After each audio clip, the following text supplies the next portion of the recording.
Hey everybody, this is Laurie Meyer from stampedgreetings.com, and I just wanted to pop in with a fun card that I have made that features the Wisteria Wishes bundle.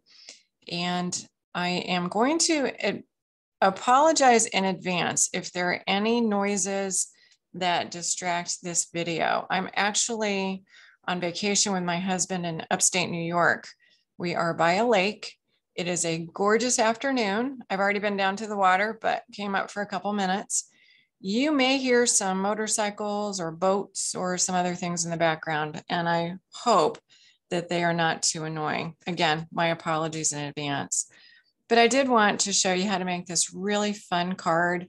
It has some great elements. Some of the dies that are in the Wisteria Wishes bundle were used for these particular pieces, and then some other little interesting pieces that I've added.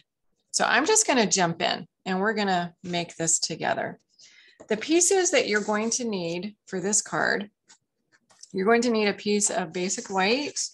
It is cut to 5.5 by 8.5 and then scored at 4.25. This gives you the traditional A2 sized card, and that's going to be the card base. And then for the first layer of the card, I'm using different colors than I used on the example. And there are a couple of reasons for that. One is I wanted to show you how versatile this design is. And the second is I've run out of a lot of the colors that are in this package, in this collection. And if I showed you how many, or how few, I probably should say, how few I still have, you would understand why I'm choosing a different color. I've gone through so many of these pieces. This is the new in color 6x6 designer series paper with all 5 new in colors featured. And it is so much fun. I've used up most of my pieces. Well, let me go ahead and show you. This is what I have left. So there are only some various sizes, various colors, but anyway, you get the point. So I have a piece of designer series paper. This is the one that is the Orchid Oasis color, gorgeous. And this measures 5.25 by 4. Again, 5.25 by 4. And I'm just going to start layering things together. I'm just making sure I have my card base oriented the right way, that I can open it on the right side. I made a card last night, went through so much trouble, and darn it, I actually had the card base upside down when I was putting the front on. Not a good thing. So here I'm just putting a little bit of liquid adhesive on my piece of designer series paper, and I'm going to go ahead and put that on the front of the card and just try to get it in the center. The patterns in this designer series paper collection are also really, really useful. There are 4 different patterns, and there are 48 pieces in the set. So really, really nice. All right, so there we have it. Layer number 1. Layer number 2, I'm using gray granite. It's just a nice contrast between the pop of color that you're going to see and a nice neutral base. This measures 4.75 by 3.125. So 4.75 by 3.125. And I'm going to go ahead and I'm going to layer this on the top as well. And then we're going to start to build our focal point. And we're going to make a nice lattice pattern on a piece of basic white. But first, I do want to get that 3rd layer down. And again, I'm just going to do my best to get this in the center. I'm looking side to side to try and get it kind of straight. And then also attempting to get the distance of the designer series paper about the same on all sides. All right, so there we go. There's my starting point. I'm just looking at it straight on just to make sure it looks pretty good. I like to turn it into a landscape view, and that also gives me an opportunity just to try and get things pretty straight. Okay, let's start building the focal point. And let me bring back in the example so you can see this focal point, this piece of basic white. And I'm going to build a lattice on this. And I'm going to do that with a scoring board. I think it's really nice to have kind of a design behind all the die cuts that we're going to use just to break up the pattern a little bit. I'm starting with a piece of basic white, and this measures 4 1/4 by 3. Again, it's 4 1/4 by 3. And I am going to just use a scoring board to do my scoring on this. And again, let me just show you the example. Some of it's tucked away behind some of the die cuts, but what I want to do is put a score line from corner to corner on here. And then I'm going to put score lines at a 1/2 inch distance on either side of my middle line. And then I'll turn my paper and go corner to corner and then 1/2 inch as well on the other side. So I get that nice lattice work. Here's a fun trick. I am going to use I'll use the 3 1/2 line to be where I want things to be centered.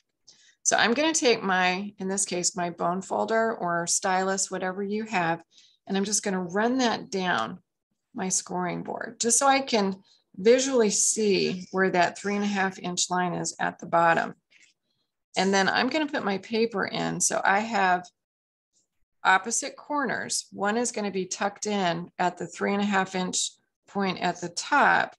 And then I'm going to bring my bone folder back. And I know that where I have my bone folder at the bottom is going to allow me to do a straight score all the way down. So I'm just going to go straight down. Then I'm going to go to 1/2 inch greater, so over to 4.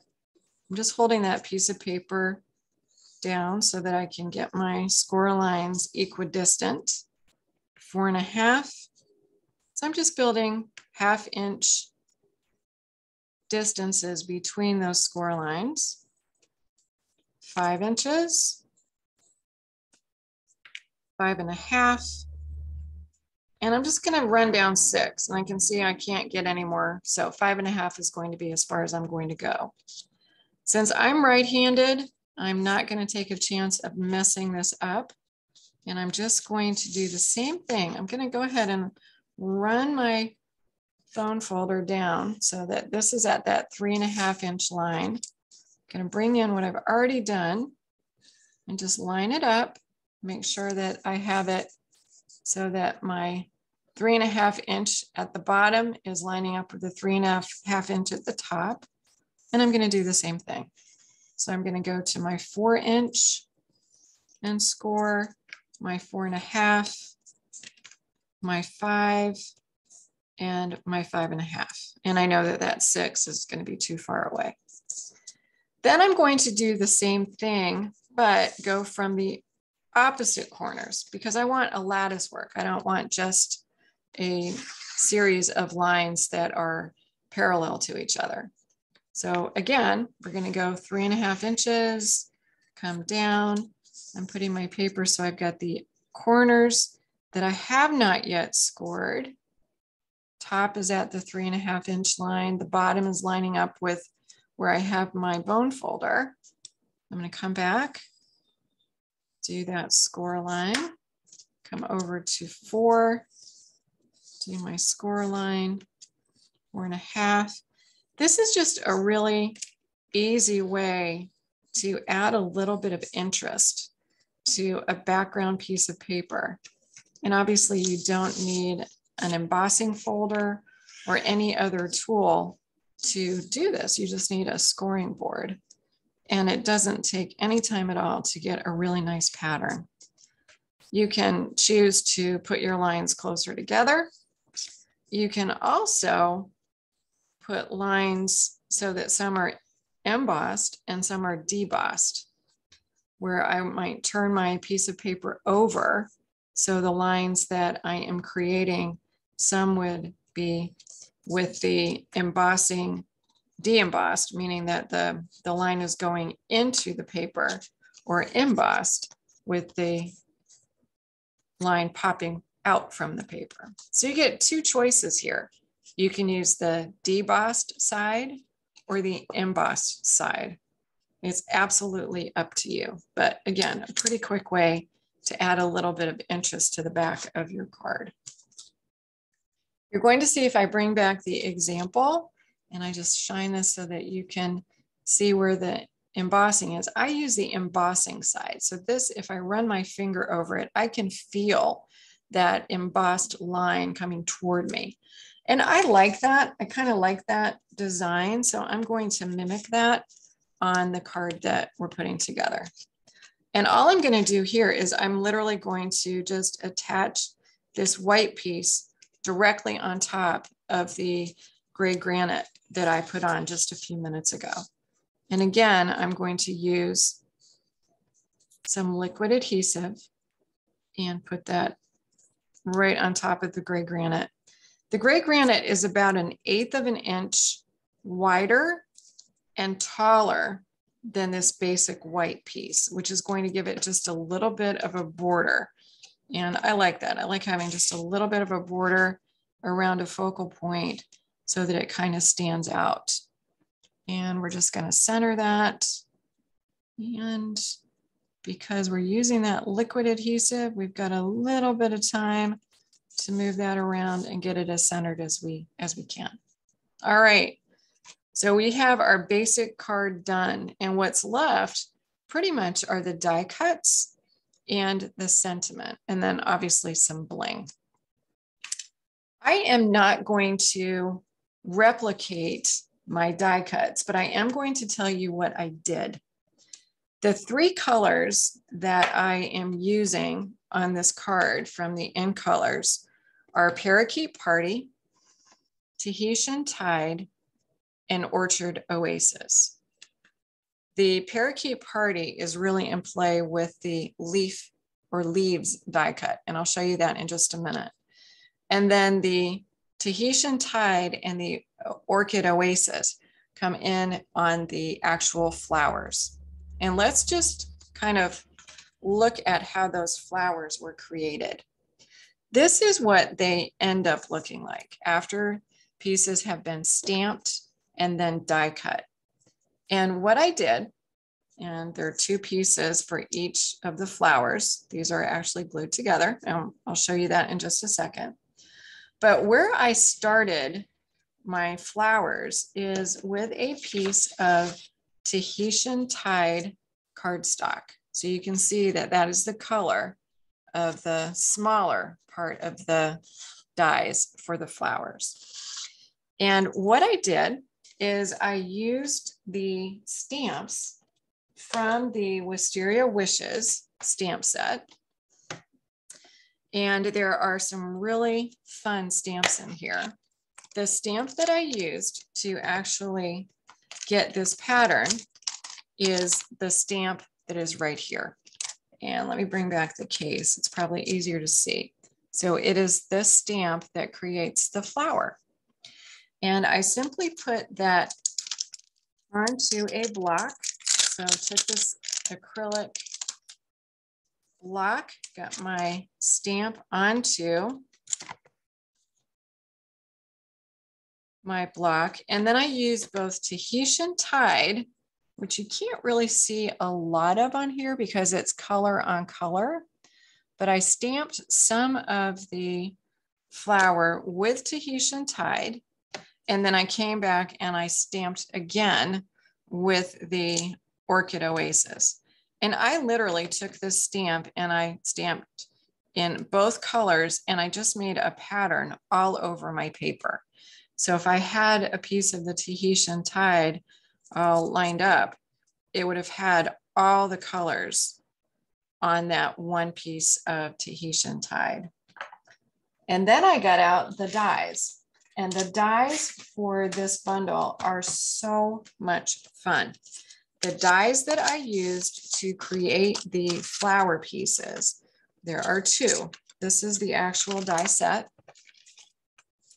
And there are two that I use to create the flower pieces. The one that is thinner is the one that I used for the front, for the smaller piece. And that's what I die cut the Tahitian tied stamped cardstock from. And then the larger piece, I die cut out of the Orchid Oasis cardstock. And the color combination I thought worked really, really well. I've done some other cards with these dies and used different color combinations, and it's endless as far as what you may come up with. And then to put these together, it's really super simple, nothing mystical, magical.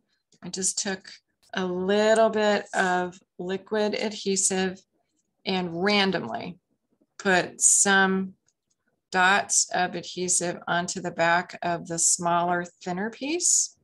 And you don't even have to put it all over because you're going to get this nice and adhered down. So I just have some areas where I put on some adhesive. And then if I take the background piece is not solid intentionally to give it a nice airy feel, but you can put that front piece right on and it will stay perfectly fine. And since the Tahitian tied cardstock that I used to cut the front of those flowers was randomly stamped, like I mentioned with the flower stamp and the two colors, what's kind of fun is the pattern of the Tahitian tied ink and the Orchid Oasis ink on these flowers is completely different, flower to flower. So it just adds some uniqueness, which was fun. So for this card, I need 3 of the flowers, and you just saw how I created those pieces with the stamp, the ink, and the dies. And then the other part of the major part of the design are these absolutely fun die cuts that are done with another of the dies, and I'll show you that in just a minute. And these were done with Parakeet Party cardstock. And they are so cute and they have so much detail.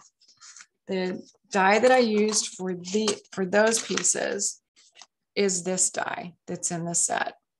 And I think it's just easier to show you the die cuts so you can appreciate how detailed they are. I mean, look at this.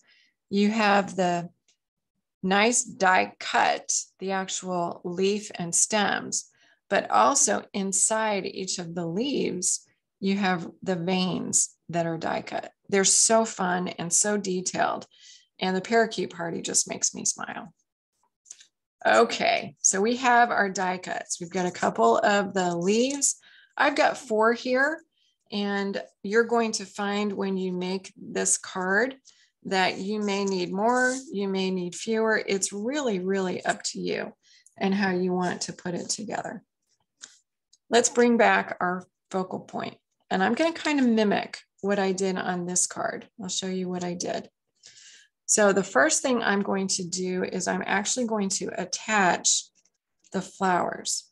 And I'm going to dry fit these, meaning I'm going to put them onto the card without adhering them. I just want to kind of see how they're going to look. Make sure that I have enough room for what I want to do. I'm going to end up cutting this one down. I want it to be smaller up in the top. And I'll bring back the example so you can see where I'm going on that. So I'm going to leave 2 the normal size, and I'm going to cut one of them down. And I'm going to go ahead and do that. And what's also nice about these is the shapes of these die cuts are so random. There's no right way, there's no wrong way to cut them down. It's really however you want to do it. And save the other part because you can use that as a flower on another card. It's just the other end. All right, so here we go. We're going to go ahead and adhere these to the card. And I'm going to again, use my liquid adhesive, and I'm not going to put adhesive all over this die cut because it will stay put once I have it down. I don't care if I'm overlapping the die outside that piece of gray granite. I think it actually adds a little bit of fun and interest if I have it going over the side a little bit. I'm going to come in and get my other.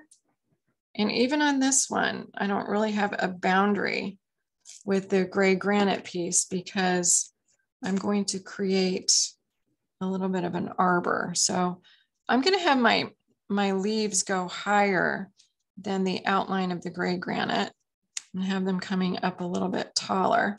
But I'll go ahead and put that one down, and I'm going to add my last one just so I have these in place. And that will give me a good starting point to add my arbor. And I can overlap these just a tad, make it look a little bit more realistic. And there I go. I've got my starting point. And now what I'm going to do is I am going to start to put these leaves down, but I do need to trim them off just a little bit. And these are very forgiving as far as being trimmed. You don't need to be particular. I've done this enough that I know where I want to cut them. So I'm just coming in and intentionally cutting some areas that are going to end up being a little bit outside the design that I want. And I'm just going to start layering. And the nice thing about this is I can continue to layer and create and make this as dense or as simple an arbor as I want it to be. And I'm just putting a little bit of liquid glue on the back of some of the leaves. And then sort of looking, where do I want that to go? That looks kind of fun. So I'll go ahead and put that right there. And then just hold it for a couple seconds so that glue starts to set. And then I'll grab another of my leaves. I am not going to go through all of this. I think you guys you're seeing the point and realizing that, this is where you get to be creative and do what you want. And maybe here, rather than keeping the entire structure, maybe I'll cut that off. So I have some smaller branches, and I can come in and I can tuck that.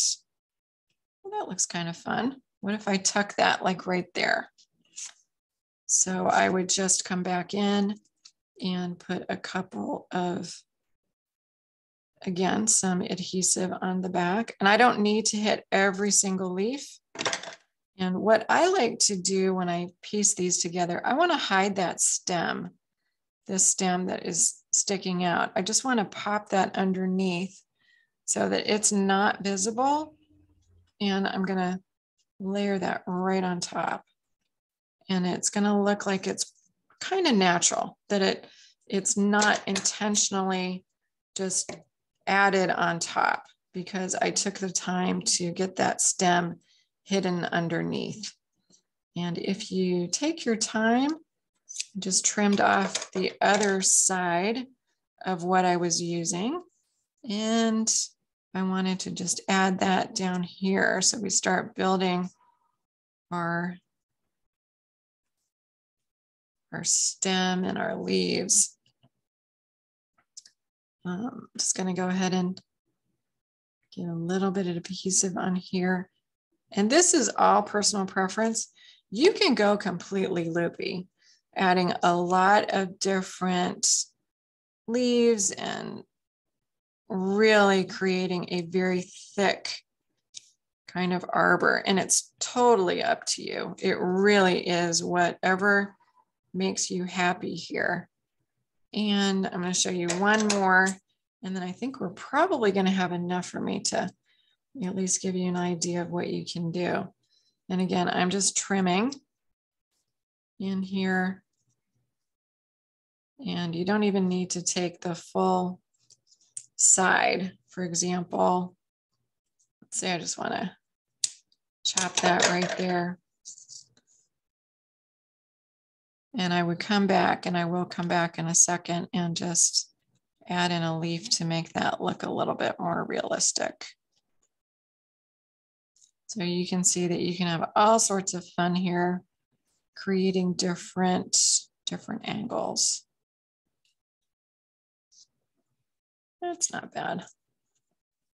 I did one the other night while we were watching a show. I don't know how many of these die cuts I used, but oh my goodness, it looked like something that was very thick. I thought it looked good. It came out fairly three-dimensional, and it might be something that would look really nice in a shadow box rather than on a card. It was getting a little thick for what I was trying to do. All right, I'm gonna add one more here, and then I'll bring back the other example. But what I'm trying to do here is get this to a point where it looks fairly thick, fairly realistic, and still want to have some of the color from the die cuts showing through.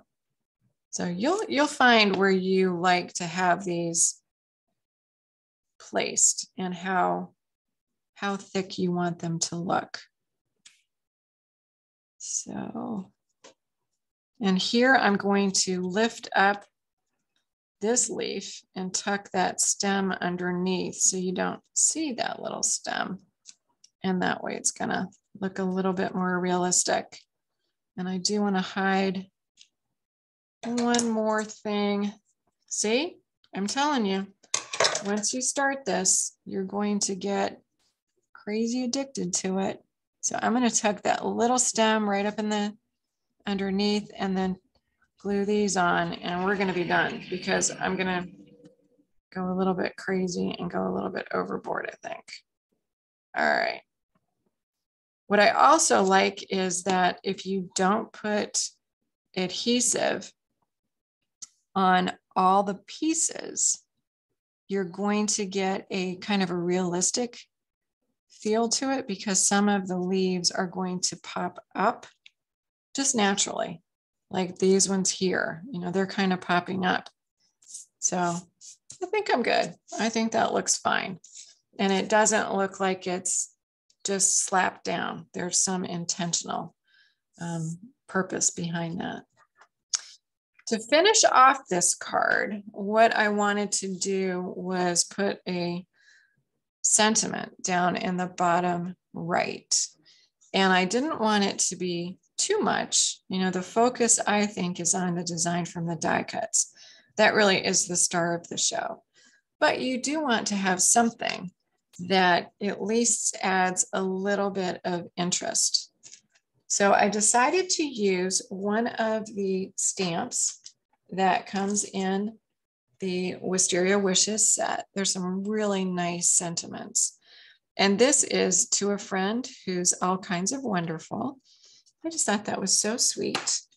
And I decided to use my double oval punch to create the piece itself. And I used the piece that has the scallops. But I wanted to show you a trick. And this is a pretty quick trick, but it's kind of fun. It's one that I use a lot when I am stamping on either die cut pieces or on pieces that I punch out. You know how, let's say you've got a piece that's this. You've punched out a piece of cardstock and you want to get your sentiment centered on that. That can be tricky. Now, a lot of people will stamp on the cardstock first and then punch out the sentiment by putting the cardstock into your punch. And then you can visually see, you know, if you hold the punch like this, you can visually see the sentiment that you've stamped, and you can get that centered. That's beautiful. There's another way to do it though.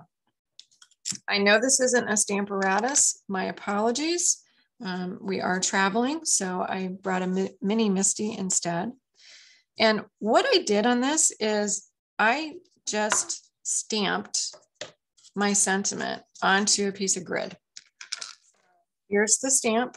I stamped it onto my grid paper. And then I made a template. I got a piece of scrap paper and I actually just punched it using the double oval punch. And then I can put my template into or onto the grid paper. And notice what I'm doing here is I'm centering where that punched shape is. And I'm going to put my magnets down. I'm just going to hold that. My stamp is on the plate. That's not moving. And now I can bring in punched pieces. I can put them into that hole. And I know that when I do that, that my sentiment is going to be exactly where I want it to be. And you may see that I've got a couple of glue dots. They're on either side. I took the tacky off, so it's not super tacky. And all I did on this is I popped in my piece, obviously before I stamped it. So I just popped it right in there. I did bring my magnets up a little bit closer just as a second prevention for it moving. Stamped, and I used the Orchid Oasis, and I went ahead and I just stamped it. So that made sure that I got my sentiment right in the middle. The reason I do this sometimes is maybe I'm going to be using different colors of cardstock and I just want a template. I just want something that's quick. Or maybe I don't know what I'm going to put onto the oval, the scalloped oval piece. And I just have a lot of these lying around. Well, I'm going to save my template. I'll put that in a folder.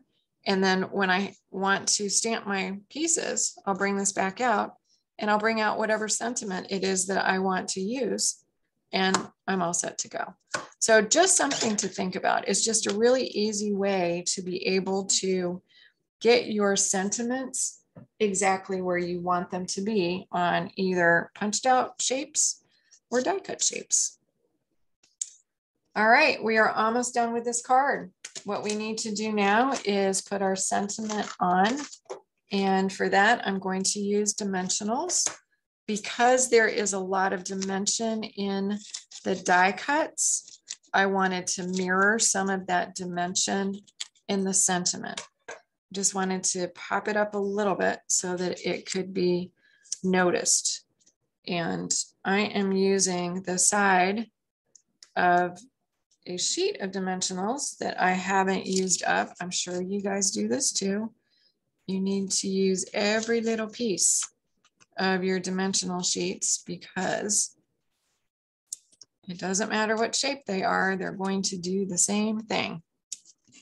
And I always put a piece in the middle of a sentiment shaped like this, or one that has the potential of sagging.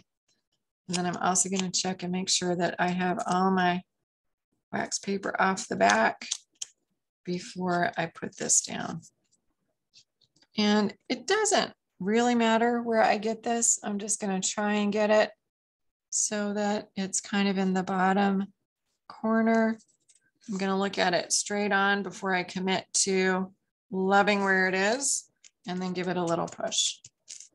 And then the final thing for this card, it needs a little bling. We all need a little bling, right? And for the bling, I'm going to add some of the gorgeous rhinestone basic jewels. I just think silver and the purples and the blues, silver just works really well. Using my pickup tool. And because I put the sentiment on with dimensionals, I can pop part of my embellishment underneath that sentiment. I don't know why I like doing that, but I do. And then what's also fun with these die cuts is you can pop these embellishments underneath or between parts of the flowers and just give them a really cool kind of look. I'm going to pull up where I didn't glue at the bottom, and I'm just going to put a rhinestone right underneath part of that flower, which is kind of fun. And then add a couple more. Let's see, where do I want these to go? And we'll stick one right up there. And I always like to put them off the side of the border. To me, that kind of draws the eye so that you see the border a little bit better. We've got 1, 2, 3, 4. I'll do one more to get a nice odd number. And I'm going to tuck that little guy, just went upside down on me, right smack in there. And there we have it. A really beautiful card that features so many of the new in colors. Features the Tahitian Tide, the Orchid Oasis, the Parakeet Party, and also the In Color Designer Series paper in the back, and the Wisteria Wishes bundle. And I still have the option, if I wanted to come in, and I probably will, I'll probably add just a little bit of the Parakeet Party because I'm obsessed with these crazy leaves. If you or when you get these dies, oh my goodness, you are going to find that you can't stop. You cannot stop. It's hard. And let's see, I'm probably going to add this. And I'm going to have to whack off those little triplet of leaves, but I can tuck that right in there. Darn it. Yep, that's going to happen. Probably not right now, but that is going to happen. I'm going to kind of let that sit there for a minute, but I think that finishes it off really well. I hope you've enjoyed this. I will add a lot of detail as far as measurements and supplies when I post this on YouTube, and also when I put it on my website, stampedgreetings.com. Until next time, stay inky and have a great summer. See you soon. Bye-bye.